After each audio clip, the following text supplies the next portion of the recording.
जी हाँ, जब श्रद्धा की कोई सीमा नहीं होती, जब आस्था अटूट होती है, जब भक्त अपना सब कुछ भगवान को समर्पित कर देता है। शिरडी साईं बाबा ने भी एक ऐसी ही वहां से तस्वीर जो है वो सामने आई है, जहां भक्तों की अपार श्रद्धा ने भगवान के खजाने को अपने प्यार, अपने सम्मान से भर दिया है। इस रिपोर्ट को देखिए।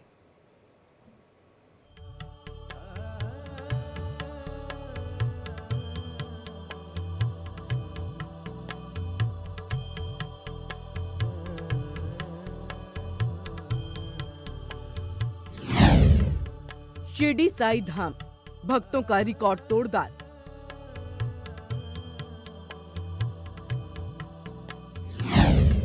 शिरडी महोत्सव में साईं बाबा को बम्पर चढ़ावा।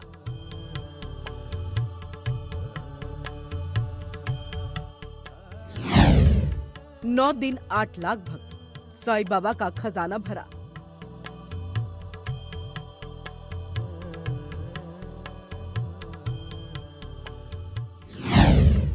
साईं का आशीर्वाद, सोने चांदी की भरमार।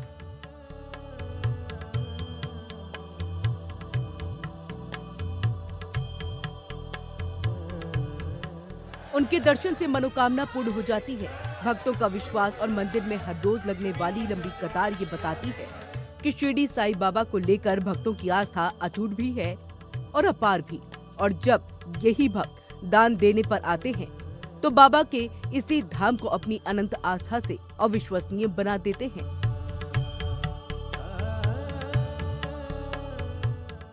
महाराष्ट्र के शिरडी साईं बाबा संस्थान ट्रस्ट की ओर से जब 25 दिसंबर 2024 से 2 जनवरी 2025 तक की अवधि में शिरडी महोत्सव का आयोजन किया गया तो भक्तों की भक्ति ने हर किसी को हैरान करके रख दिया।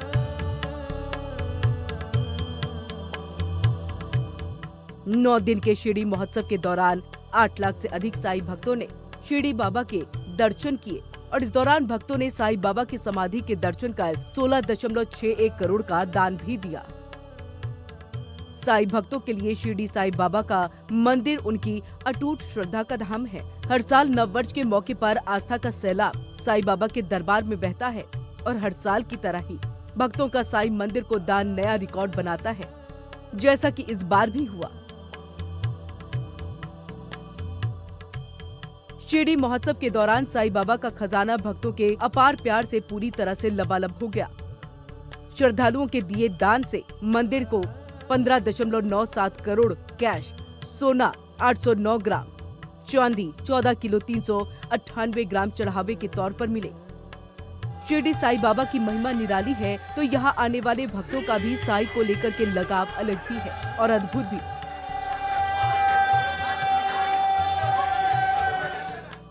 इसी की एक तस्वीर नए साल पर भी दिखाई दी, जब जम्मू के रहने वाले एक परिवार ने साईं बाबा के दरबार में वो भेंट की जो सुर्खियां बन गई।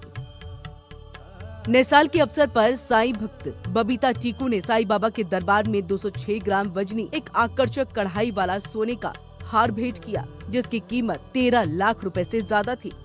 परिवार से जब पूछा गया कि किसी मनोकामना के चलते उन्होंने ये हार बाबा को भेंट किया तो जवाब मिला, तेरा तुझको अर्पण, क्या लागे मेरा।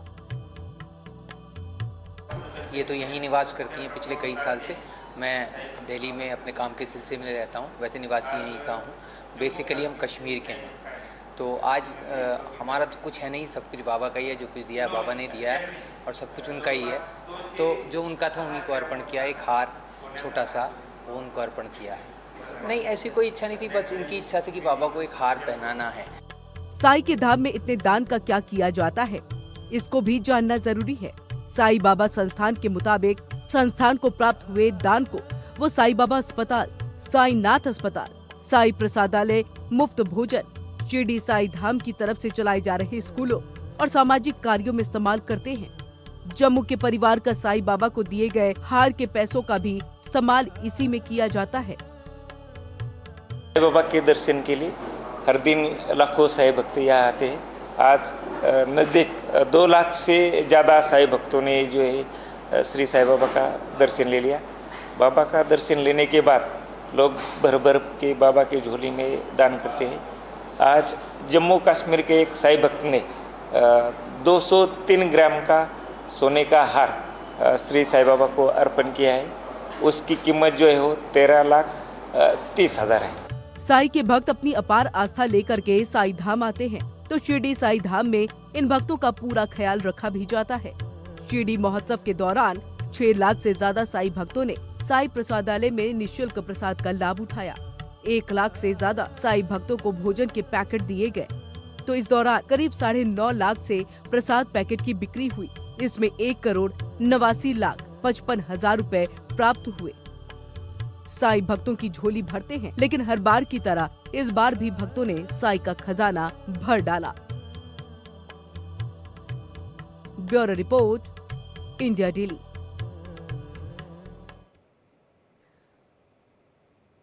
तो देखा आपने यहाँ पर किस तरह से शिरडी साई धाम में भक्तजनों का एक तांता लगा हुआ था, जन सैलाब वहां पर उमड़ा हुआ था आस्था का, और इसी के साथ भक्तों ने दिल खोल करके दान किया है। इसी पर बातचीत और चर्चा करने के लिए हम सीधे रुख करेंगे अपने मेहमानों का। हमारे साथ जयप्रकाश शर्मा जी है, वो जुड़ चुके हैं, साई समर्थक है। इसी के साथ महंत रामदूत जी है, हिंदू धर्मगुरु हैं, वो भी हमारे साथ जुड़ चुके हैं। तो वही अरुण शिंदे हैं, साई भक्त हैं, वो भी हमारे साथ जुड़ चुके हैं। और आप सभी का बहुत बहुत स्वागत है। सबसे पहले जयप्रकाश शर्मा जी, आपके पास हम आएंगे। देखिए, तमाम विवाद उठे, तमाम चीजें उठी, कई बार जो मूर्ति को हटा करके मंदिर से बाहर निकाला गया, उन्हें दूसरी जगह पर जो है वो स्थापित किया गया। इस तरह की कई ऐसी बातें जो है वो उस वक्त में सामने आई थी, लेकिन इन सब के बीच में भक्तों की जो आस्था है वो खत्म नहीं हुई, कम भी नहीं हुई, जिस तरह से ये आस्था का जन सैलाब उमड़ा। तो फिलहाल उनसे आवाज नहीं जा रही है, और इसी के साथ यहाँ पर अरुण शिंदे जी, आपके पास हम आएंगे। आप तक आवाज पहुंच रही है? हाँ जी, पहुंच रही है जी। अरुण जी, जिस तरह से हमने देखा कई विवादित बातें जो है वो उठी थी साईं बाबा को लेकर के, उन सब के बीच में देखिए किस तरह से इन 9 दिनों में जो उनका महोत्सव चला, दिल खोल करके श्रद्धालु पहुंचे, भक्तजन पहुंचे, और उतने ही दिल खोल करके जो दान है वो किए गए। यानी भक्तों में आस्था की कोई कमी नहीं दिखाई दी। ओम साई राम। भक्तगणों में कभी भी आस्था कम नहीं होगी। कितने भी विवाद आएंगे तभी भी आस्था कभी भी कम नहीं होगी, क्योंकि भक्त को खुद बाबा बुलाते हैं, ऐसा भक्तों का मानना है। और एक हर साल ये दिन ब दिन भीड़ बढ़ती रही है, बढ़ रही है, और दान जो है वो अच्छे तरीके से यूज हो रहा है। जो हमारा शिरडी संस्थान है, शिरडी में जो महाराष्ट्र गवर्नमेंट के अंडर है, वो सब अच्छा काम कर रहा है, लोगों को दिखता है, और लोगों को एक विश्वास है, और बाबा में तो सबको विश्वास ही है, इसीलिए भीड़ भी चलती रहेगी और दान भी चलता रहेगा। जी, इसी के साथ जयप्रकाश जी के पास चलेंगे। जयप्रकाश जी, आवाज पहुंच रही है? देखिए, पिछली बार का भी रिकॉर्ड टूट गया है, और छुट्टियों में लोगों को देखा जाए तो ज्यादातर कहाँ जाते हैं, शिमला मनाली घूमने या फिर आउट ऑफ इंडिया जाते हैं, लेकिन यहाँ पर शिरडी साईं बाबा के दर्शन के लिए पहुंचे, और देखिए ये रिकॉर्ड टूटा। तकरीबन 8 लाख से भी ज्यादा समर्थक भक्त जो है उनके दरबार में पहुंचे थे, और नहीं दिल खोल करके दान दिया, वो भी रिकॉर्ड टूटा है। जयप्रकाश जी, अनम्यूट करिएगा, आपकी आवाज नहीं आ रही, अनम्यूट करिएगा। मैं ये बोलना चाहता हूं कि बाबा के भक्तों की संख्या बहुत ज्यादा है, और उनमें आस्था जो है लोगों की, वो अटूट आस्था है। वो जाएंगे ही वहां पे, और वहां जाने से इतना लाभ है लोगों को कि वो ऑटोमेटिक जाएंगे और दान करेंगे, तो उनकी इच्छा है, इसमें किसी को कष्ट होने की क्या जरूरत है। वो अगर दान बम्पर दान कर रहे हैं तो इसमें मुझे तो नहीं लगता किसी को कष्ट होना चाहिए, और वहां पे लोगों का काम किसी को कष्ट नहीं है, किसी ने इसको लेकर के कोई सवाल नहीं खड़े किए। मेरा सीधा सा है, देखिए घूमने के लिए अलग अलग जगहों पे लोग छुट्टियों में जाते हैं, Manali Shimla, out of Delhi, out of India जाते हैं, लेकिन यहाँ पर शिरडी साईं बाबा के यहाँ पर देखिए 8 लाख से ज्यादा श्रद्धालु पहुंचे हैं। तो ये बहुत बड़ी बात है कि हर बार जो है रिकॉर्ड टूटता है, और उतने ही दिल खोल करके दान भी दिया गया। देखिए, बाबा के आप जाइए तो आपको इतनी शांति मिलेगी, इतना अच्छा लगता है कि ऑटोमेटिक वहां पे, मेरा तो अगर हर महीने मौका मिले तो हर महीने जाऊं, तो ऐसा वहां पे मिलता है। वहां पे इस तरह का कोई दिखावा नहीं है, सब अच्छे से हर काम होता है, और बहुत लूट खसोट नहीं है उस एरिया में, तो लोग अपना जाते हैं वहां पे और जाएंगे ही। जी, रामदूत जी, आपसे देखिए काफी सारे विवाद उठे और खासतौर से विवाद जो था वो था कि मंदिर में साईं बाबा की मूर्ति क्यों है, वहां क्यों इनकी पूजा अर्चना होती है। हिंदू मुस्लिम होने को लेकर के भी जो सवाल कई सारे खड़े हुए थे, लेकिन उन विवादों के बीच में भी देखिए इस तरह से आस्था का एक जन सैलाब इन 9 दिनों के अंदर में देखने को मिला है। शिरडी में साईं बाबा के दर्शन के लिए पहुंचे और इस महिला ने तो देखिए 13 लाख का हार तक यहाँ पर भगवान को दिया और कहा कि मेरा क्या है, सब आपका दिया हुआ है। भक्ति में कोई कमी दिखाई नहीं दे रही। किरण जी, हिंदू और सनातन को मानने वाले व्यक्ति में एक बहुत अच्छी मानसिकता रहती है जी कि वो जब किसी को स्वीकार करता है तो उसके लिए समर्पित हो जाता है। देखिए, हिंदू धर्म में क्या मान्यताएं हैं। भाई, हम 24 अवतारों को मानते हैं और कलयुग में सिर्फ बुद्ध और भगवान कल्कि का अवतार होना है जिन्हें हम स्वीकार करते हैं। ये धर्मगुरु का दृष्टिकोण है। लेकिन ये भारत स्वतंत्र है और भारत में अपनी अपनी आस्था, किसी की आस्था तो पेड़ पौधों से, पशुओं से भी हो जाती है, तो वो एक अलग विषय है। लेकिन मुख्य बात यहाँ आती है, जो सबसे बड़ा प्रश्न, जब आपने ये प्रोग्राम बनाया और मेरे पास इसके विषय में जानकारी आई तो मेरा एक प्रश्न बना और मैं वहां आज यहाँ इस चर्चा में प्रश्न जरूर रखना चाहूंगा कि चलिए, दान हो रहा है, भारत का हिंदू मंदिरों में जा रहा है, अपनी आस्था के अनुसार दान कर रहा है, लेकिन आज जो देश की सरकार कर रही है, मंदिर अभी भी सरकार के अधिग्रहण में है और वो दान का उपयोग अधिकारी वर्ग या प्रशासन अपने अनुसार देखता है, उस पर देखरेख रखता है। और एक तरफ वक्फ बोर्ड धड़ाधड़ देश में जमीनों पर कब्जे किए जा रहा है, तो ये कहीं ना कहीं सोचने का विषय है। देखिए, दान देना और मंदिरों में जाना ये आस्था का विषय है, लेकिन उन पर अधिकार, उन पर प्रतिबंध या उन पर एक समुचित व्यवस्था का ना होना, ये देश में कहीं ना कहीं प्रश्नवाचक चिन्ह बना हुआ है। तो एक चिंता ये भी बनती है। दूसरा, भाई, साईं भगवान को जो मानते हैं, भगवान के रूप में मानते हैं, उनकी व्यक्तिगत आस्था है, वो वहां जाते हैं, उन्हें अगर वहां से कुछ सीखने को मिल रहा है, कुछ सुकून मिल रहा है, तो ये अच्छी बात है। लेकिन कहीं ना कहीं इसे अगर वैदिक रीति से देखें या धर्म अनुसार देखें तो ये एक अलग दृष्टिकोण बन जाता है। भाई, चूंकि एक समुचित भावना का, जो एक सामंजस्य का जो हम बात करते हैं और जो साईं जी के चरित्र में आता है, तो कहीं ना कहीं वो वर्तमान भारत में सफल होता हुआ नहीं दिख रहा है। जी नहीं, आपने जो ये बात की समुचित व्यवस्था की कि वे यहाँ पर नहीं है, तो स्पेशली आपने शिरडी साईं बाबा मंदिर की बात की है कि यहाँ पर समुचित व्यवस्था नहीं है और यहाँ जो दान दिए जाते हैं उसको सही तौर पर जो है यहाँ के प्रबंधन वाले, यानी कि बाबा के मंदिर के प्रबंधन वाले जो है वो अलग अलग जगह जो है इसका इस्तेमाल करते हैं। यानी कि इसको चाहे तो शिरडी साईं बाबा का स्कूल है, अस्पताल है, इन तमाम जगहों पे दिया जाता है। क्या सरकार की तरफ से कोई अधिकारी होने चाहिए इन सारे दानों का जो है समुचित तरीके से प्रयोग करने के लिए, आप ये कहना चाहते हैं क्या रामदूत जी? नहीं, किरण जी, मेरा ये जो प्रश्न था वो पूरे समुचित भारत के लिए है। जी, मेरा प्रश्न अकेला साईं मंदिर ट्रस्ट के लिए नहीं है, मेरा प्रश्न अकेला वैष्णो देवी ट्रस्ट के लिए नहीं है, मेरा प्रश्न अकेला लालबाग के राजा के लिए नहीं है। मेरा प्रश्न पूरे भारतवर्ष के जो मठ मंदिर हैं, जिनमें आज एक समस्या बनी है कि 1991 के वर्शिप एक्ट ने और वक्फ बोर्ड के तरीके ने भारत को पूर्ण रूप से मुस्लिमों को स्वतंत्रता दे दी। वो अपने अधिकारों के अनुसार चल रहे हैं, वो अपने कहीं भी दावा दे देते हैं और सरकार में वो सुनवाई के योग्य भी नहीं है।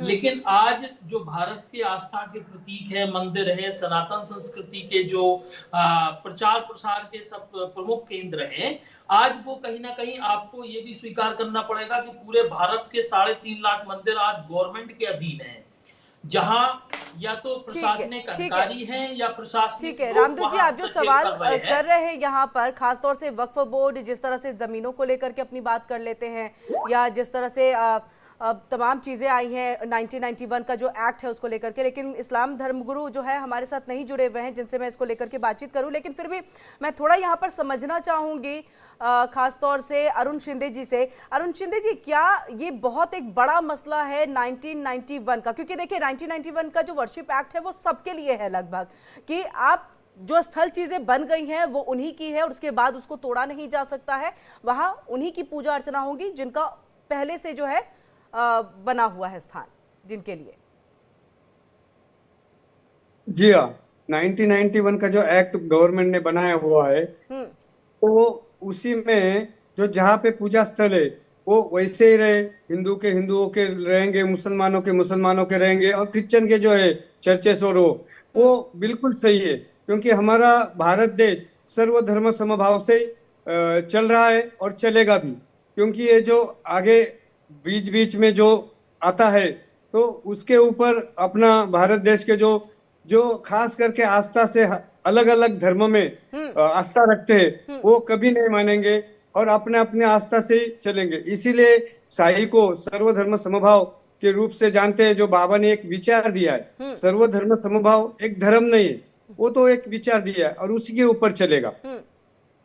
ठीक है, ठीक है। यहाँ पर जयप्रकाश जी, आपसे भी हम थोड़ा समझना चाहेंगे। समुचित व्यवस्था की बात महंत रामदूत जी ने की है। उन्होंने कहा देखिए समुचित व्यवस्था नहीं है, उन्होंने सबके लिए कहा कि मंदिर, मठ, शिरडी साई बाबा का मंदिर है, चाहे वो मस्जिद ही क्यों ना हो, समुचित व्यवस्था नहीं है। वहां जो दान दिए जाते हैं वो दान जो है सरकार की तरफ से जो अधिकारी हो, अफसर हो, उनकी तरफ से आवंटित किए जाने चाहिए कि कहाँ कहाँ जानी चाहिए ताकि उचित जगह पे चीजों को पहुंचाया जा सके।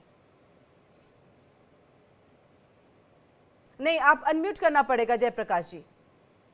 ये तो सरकार का मसला है, ये तो सरकार को सोचना चाहिए कि वो पैसा देश के उसमें काम है, उसमें मेरा वो नहीं है। मेरा ये कहना है कि अगर ये पैसा जनता के हित में काम आ रहा है तो बहुत अच्छा है, इसमें कोई वो नहीं है। इसमें सरकार को कोई व्यवस्था बनानी चाहिए ऐसी कि वो पैसा जनता के हित में काम आए। जी ठीक है। हाँ, आप तो कुछ कहना चाह रहे हैं अरुण जी? हमारा जो शिरडी संस्थान है भले महाराष्ट्र गवर्नमेंट के अंडर है, लेकिन अभी फिलहाल बहुत दिनों से, बहुत सालों से हाई कोर्ट के अंडर है और व्यवस्था बिल्कुल अच्छी है। और जो आईएएस ऑफिसर है हमारे यहाँ पे जो आते रहते हैं तो वो भी बिल्कुल सही तरीके से हमारे जो भक्तों का दान है उसका बहुत अच्छे तरीके से इस्तेमाल होता है। जैसे स्कूल से, भोजनालय है, हॉस्पिटल से, और बिल्कुल मतलब उसका सब हिसाब किताब रखा जाता है। बाकी क्योंकि ये शिरडी संस्थान जो है वो पूरा ट्रस्ट जो है वो अभी महाराष्ट्र गवर्नमेंट के अंडर है, लेकिन पूरे तरह से दान का उपयोग बहुत ही अच्छा हो रहा है। इसलिए हमारे यहाँ पे व्यवस्था जो है बहुत ही अच्छी है। जी, बहुत जल्दी से महंत रामदूत जी आप अपनी बात को रख दीजिए।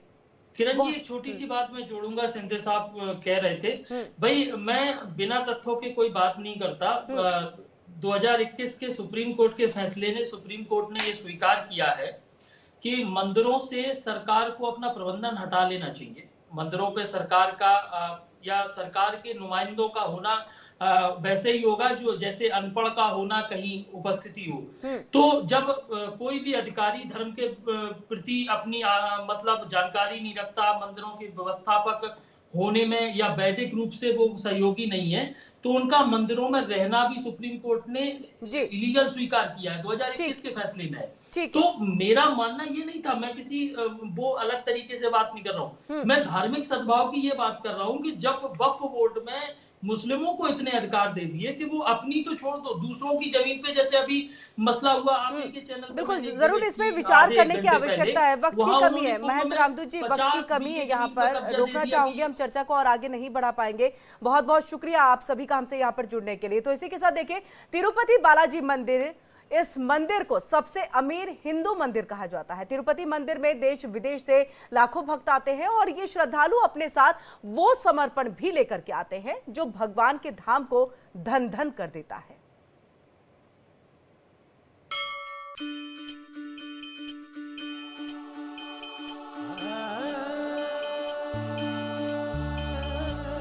तिरुपति बालाजी, भक्तों की अटूट भक्ति।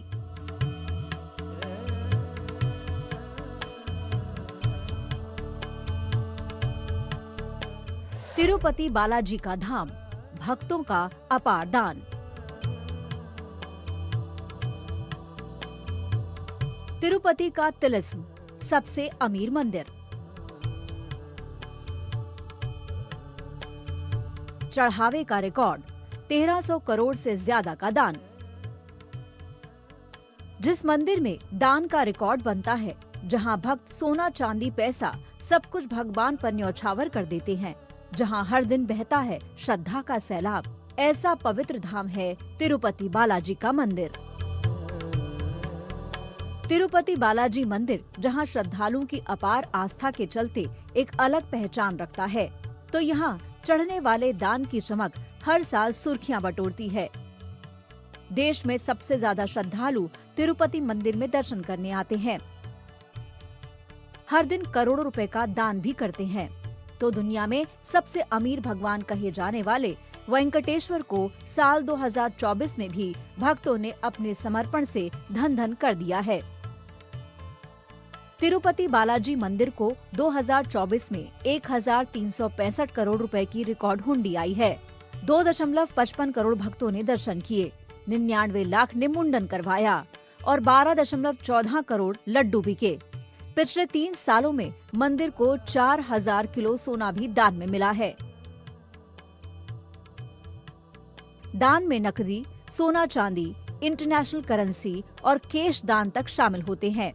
ये दान मंदिर के हुंडी में जमा होते हैं, जिन्हें श्री वारास्वामी मंदिर के पास नए पराकामणि भवन में अलग अलग किया जाता है। जबकि सोने और भगवान को दान में मिली कीमती वस्तुओं को सुरक्षा में रखे गए लॉकर में सुरक्षित रखा जाता है। हर महीने के आखिर में इन सभी दान को TTD यानी तिरुमाला तिरुपति देवस्थानम ट्रेजरी तिरुपति में भेजा जाता है। तिरुपति मंदिर में लड्डू प्रसाद में मिलावट के आरोप पर विवाद जरूर हुआ, लेकिन इस मंदिर को लेकर लोगों की आस्था पर कोई फर्क नहीं पड़ा। यही वजह है कि जो दान का रिकॉर्ड तिरुपति मंदिर पहले बनाता था, वो साल 2024 में भी जारी रहा। Bureau report, India daily.